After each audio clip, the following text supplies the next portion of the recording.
Hey everyone, welcome back to the channel. In today's quick tutorial, I'll show you how to download and install Where Winds Meet on Steam.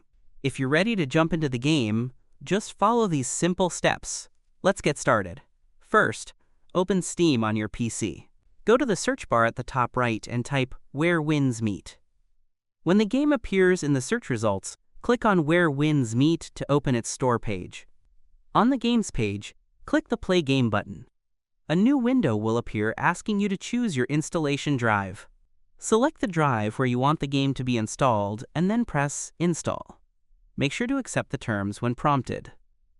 Steam will now begin downloading and installing the game. This may take a bit depending on your internet connection, so just sit back and wait. Once the installation is finished, go to your Steam library. Scroll down and look for Where Winds Meet in your games list. Click on it. Then press Yes when asked to launch the game.